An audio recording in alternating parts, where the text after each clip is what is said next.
Hello, family, and welcome to another episode of Role Model Makers Experts Cafe. I'm your host, Dr. L, the Parent Whisperer. And today with me, I have an amazing gentleman. He's been part of our community in the past, and I'm pretty sure you want to stop whatever you're doing and kind of pay attention because this is important stuff that he's going to be sharing with you. His name is Dr. Dave Clarke. And Dr. Clarke, I'm very happy to see you. I'm going to talk to you as Dave. And just go from there. But do you mind telling our families and our audience members a little bit more about your background and why you do what you do, and then we'll go from there. You bet. Thank you so much for having me on. And again, I'm Dave Clarke. I'm a physician. I'm board certified in both internal medicine and gastroenterology. And for the last 40 plus years, my main focus has been on patients who have pain or illness, but no injury or disease to explain it. And this was about one third of my practice, over 7,000 patients over the years. And it turns out that their symptoms were very real, generated by the brain, not by something physical in the body. And that the brain was doing this because it had changes in its nerve circuits. And those in turn had come about because of stress, trauma, emotions, long term impact of childhood adversity, other challenges in life. But the good news is that by identifying those issues, which were often underappreciated by the patients themselves, we can alleviate symptoms that could be very severe, could have lasted for decades, and nothing else was working for those patients. So the outcomes, the changes in the prospects for patients are dramatically better than what we've seen in the past. Now, Dave, this is a topic that people who have not had it is difficult for them to understand and and sympathize with, because they feel like, well, this person's fine, and but they're not. So do you mind kind of talking about what the typical challenge is that the patients that have these kind of conditions are usually suffering from, and they're oftentimes experiencing?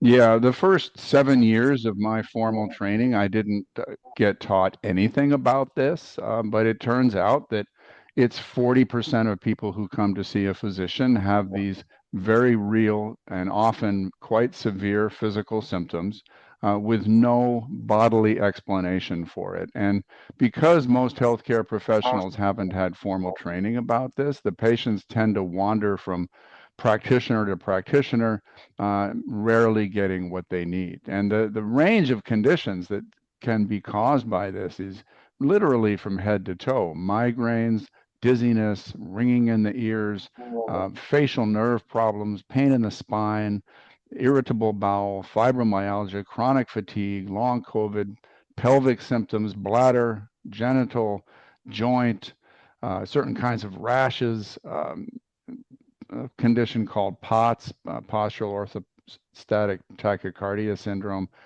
Just an endless list of conditions. And one of the characteristics is that patients tend to have more than one of these at a time. We did a national survey and found that 70% of people with these conditions had more than one. And they can be very debilitating. Many of my patients have been in the hospital, some of them ill for decades with no relief. My personal record patient had her condition for 79 years, and yet she was successfully treated once we uncovered the trauma that was responsible. So these are very real symptoms, and they have a very successful treatment if you know what to look for and what to do about it. Got it. So what's the typical challenge? Are there a lot of doctors like this that patients can find, or is this a self-specialty, or how do people go about finding somebody that has these expertise? Yes, a group of colleagues and I met in 2009, and we were from all over the country, in fact, internationally, from all different specialties, and we were all practicing in this way. We had all learned how to diagnose and treat this condition successfully. But we knew that the vast majority of our colleagues were not aware of this, so we established a nonprofit that is today called the Association for the Treatment of Neuroplastic Symptoms. And the first thing that you see when you go to our website, which is symptomatic.me, is a 12-question quiz that helps people assess whether they themselves might be suffering from this. And then, if it looks like these ideas apply to you, we've got all kinds of resources there, evidence based books and podcasts and videos. And we have a live conference every year and a practitioner directory, people who've taken extra training to learn how to do this with people from all over the world. And many of them will see patients via telehealth so that they don't necessarily have to be in your community. So what kind of I guess what type of things can do patients experience when they approach this in your clinic? What kind of results do they see? Well, I'm looking first for what's going on in your life right now. Is there a chronological link between when and where your symptoms started and the stresses that you've had in your life? Or perhaps you went through a trauma right before your symptoms began. A very simple example was a patient of mine who, and his other doctors didn't figure this out or didn't look for this, but he only got his pain when he was driving to work. When he was driving home from work, he was fine. And same on the weekends when he was not at work. So the obvious next question was, what's going on in your workplace and when did the problems there start? And the problems began when he was in a two-person office in a big company and his partner was transferred 1,500 miles away.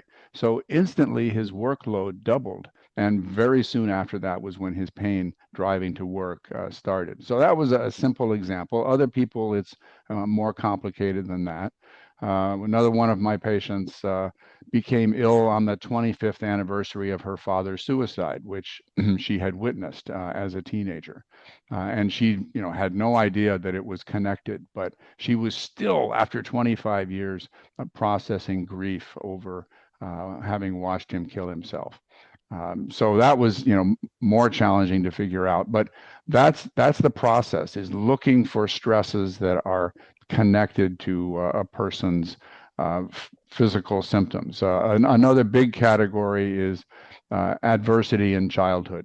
People who were mistreated as kids, people who were made to feel like they weren't measuring up, people who were under pressure, which might be subtle. It might be just pressure to perform. Or it could be something more obvious like alcoholism by a parent or physical abuse by a parent. But very often, those have long term effects on people well into their adult years, can produce all kinds of stress inducing personality traits, emotions that are not processed, triggers that are happening in your life that are because of things that remind you of past traumas from when you were a kid.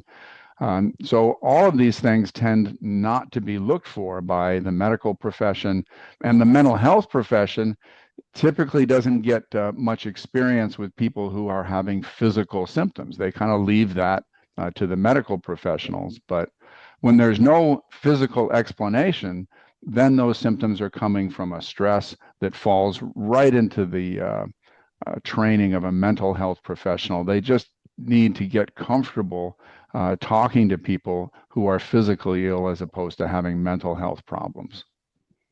Good point. So given that the symptoms are so widely varying, what does treatment look like for these cases? Well, if it's a stress that's going on in your life right now and we can show you the connection, usually people can then address that issue. The more complicated ones are when the issues come from childhood. And for those, I'm trying to help people understand what they might have learned about themselves that is false. For example, if you learn that you're a second-rate human being, if you learn that it's your job in life to take care of everybody else in your world without putting yourself on the list of people you take care of, if you learn that um, it's your task in life to solve everybody else's problems, then you're going to be on a treadmill that you never get off. And sooner or later, that's going to put pressure on you that can manifest in the body. Emotions are another one. People may be carrying anger, fear, shame, grief, guilt that they're not consciously aware of. And if we can help people connect with that, one of the techniques that I used commonly is to ask people to imagine their own child growing up exactly as they did, and that they're watching that child try to cope with everything that they had to cope with. And as they watch, are they feeling any emotions? Are they feeling angry? Are they feeling sad? As they watch this child try to cope with everything. And that can help connect them with some of those emotions. It can also help give them a more realistic sense of how much they had to deal with when they were young. And that can then help them process ideas that they learned about themselves that simply aren't true and that aren't serving them well today. That's nice. Is there cases where people recover and then they go into remission and it comes back, or is this like once you take care of it, it's done? For a lot of people, surprisingly, once they are made aware of the causes of this condition, the symptoms go away and don't come back. Other people, when the symptoms do come back, because life being what it is, stresses can happen, and those future stresses can bring back some of the physical symptoms. But in this case, now they know what's going on. They can use the manifestations in their body as a signal that their mind is in a state of distress over something and begin to consider might that distress be about? And then they can use the physical symptoms in their body as a way to make changes in their life a lot more quickly than they would have done in the past. And so people can actually get to a place where they are welcoming these symptoms as a form of communication that helps them cope with their life in a more constructive way. Is this something that you need to co-manage with their primary care provider, or can you work with them remotely and independently? Can definitely work independently, and I would say in parallel. The medical clinicians can make sure that there's not a biological explanation for the symptoms, that there's not an injury or disease going on. Whereas myself or one of my colleagues can then work on the psychosocial underpinnings for the condition. And both things can go ahead independently of each other, complementary to each other. The best outcomes in this condition happen when a medical clinician and a mental health professional with training in this field collaborate with each other. And the outcomes are extraordinary. This is not just me and stories about my patients. We now have randomized trials that have shown dramatically better outcomes. The Boulder back pain study, for example, uh, took people with chronic back pain for an average of a decade and divided them into three groups, and two control groups and one group that got this new form of neuroplastic recovery therapy. And the pain scores in the group that got the new therapy dropped by 50% in 4 weeks. And this is after 10 years on average of chronic Wow. back pain. It was, and the other two control groups barely budged in terms of their pain. Nothing like that had ever been seen before using any form of talk therapy in a chronic pain population. Well, this is significant, especially for people who've had to deal with chronic pain and chronic illnesses for a very long time. This is significant. A lot of people lose hope, and it becomes part of their identity. This is who I am, and this is what I have to live with. So this is a ray of hope. So, what kind of tip or suggestion do you have? We have two audiences that are listening. Some of them might be actually afflicted with the conditions you're talking about, and some of them are actually caregivers and people that are in the healthcare industry. So, what would be your suggestion, your tip for each of these groups, basically? Well, the fundamental change that happened in my practice that just uh, hugely multiplied my clinical effectiveness was to become educated about this. And we have numerous resources at symptomatic.me that are evidence-based that can help people learn how to apply this in their practice. And again, if a medical clinician can learn this and then have some of their mental health colleagues learn this and then begin to collaborate with each other, I've just seen practices dramatically transform. There was a medical group on the East Coast, for example, where the psychologist learned about this approach, was able to successfully treat one individual patient who had burned out the entire clinic with how refractory her symptoms were. And she took this patient who was now cured around to see all the family doctors in this clinic and said, look, how much better she is. And the three of the family doctors were so intrigued, they took this training themselves, transformed their practice, and they collaborated with the psychologists on the more difficult cases. And suddenly, 40% of people who were coming to their practice who had formerly made these doctors beat their heads against the wall, all of a sudden now they were getting great outcomes. One of the doctors took me aside at a conference and said these ideas had put the joy back into her work, which was just a wonderful thing to hear. Yeah, especially when you're dealing with managed care, they want to see progress, and when they don't see that, then it's a dead end for both the practitioner as well as the patient. So this is really promising. Yeah, those So three for doctors, I have to add one last coda to the story, is they proceeded to train 70 other doctors in their community over the following 18 months. It was just remarkable. Beautiful, beautiful. So for our audience members, the site that Dave mentioned is symptomatic.me. We'll be sure to put that in the description box. So if you are listening, please pause the recording. Make sure you stop multitasking and go to the description and click on the link that we have provided for you so that you can go ahead and connect to Dr. Clarke and his community. Dave, any final comments or suggestions for our audience members listening in today? Well, I will just say that there is tremendous hope for patients. Even people who've been ill for decades can make tremendous progress and even get complete relief from this. And for physicians, if you are in an environment where you're seeing a large fraction of people having these unexplained conditions, conditions that you used to attribute to uh, being all in their heads, they can be as successfully treated as anybody else in your practice. Beautiful. Um, Dave, thank you for your insights, your wisdom, and what you do. Audience members, please make sure that you connect with Dave.